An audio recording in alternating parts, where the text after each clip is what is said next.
ನಮಸ್ತೆ, good afternoon guys. ಇವತ್ತು ಅಕ್ಕ ಮನೆಗೆ ಬಂದಿದ್ದು. ಅಕ್ಕ ರೆಡ್ ಚಿಕನ್ ಗ್ರೇವಿ ಮಾಡೋಣ ಅಂತ ಹೇಳಿದರು. ಅದಕ್ಕೆ ವ್ಲಾಗ್ ಮಾಡೋಕ್ಕೆ ಸ್ಟಾರ್ಟ್ ಮಾಡ್ದು. ಅದಕ್ಕೆ ಇಲ್ಲಿ ಸಾಮಗ್ರಿಗಳು ರೆಡಿ ಮಾಡ್ಕೊಂಡು ಇಟ್ಕೊಂಡಿದ್ದಾರೆ. ಕರಿಬೇವು, ಕೊತ್ತಂಬರಿ ಸೊಪ್ಪು, ಮೆಣಸು, ಅರ್ಧ ಈರುಳ್ಳಿ, ಅರ್ಧ ಟೊಮ್ಯಾಟೋಲಿ ಒಂಚೂರು ತೊಗೊಂಡಿದ್ದಾರೆ ಟೊಮ್ಯಾಟೊ.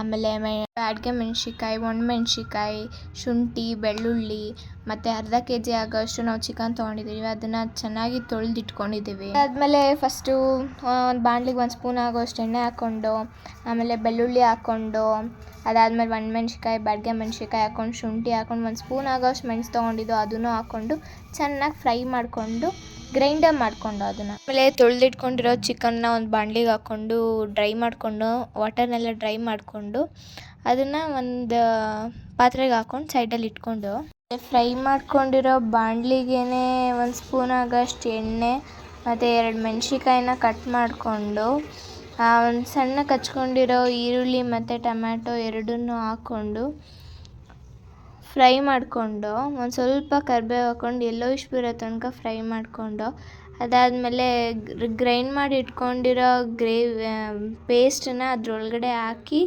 ಚೆನ್ನಾಗಿ ಫ್ರೈ ಮಾಡ್ದು. ಅದಾದಮೇಲೆ ಡ್ರೈ ಮಾಡ್ಕೊಂಡಿರೋ ಚಿಕನ್ನ ಗ್ರೇವಿ ಒಳಗಡೆ ಹಾಕಿ ಅದನ್ನು ಫ್ರೈ ಮಾಡೋಕ್ಕೆ ಬಿಟ್ಟು,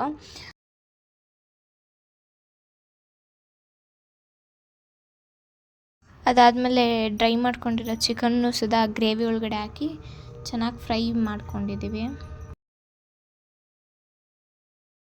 ಆಮೇಲೆ ಅದಕ್ಕೆ ಸ್ವಲ್ಪ ನೀರು ಹಾಕ್ಬಿಟ್ಟು ರುಚಿಗೆ ತಕ್ಕಷ್ಟು ಉಪ್ಪು ಹಾಕ್ಕೊಂಡು ಬಾಯ್ಲ್ ಮಾಡೋಕ್ಕೆ ಬಿಡಬೇಕು.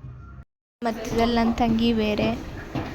Finally red gravy chicken ready ಆಯಿತು.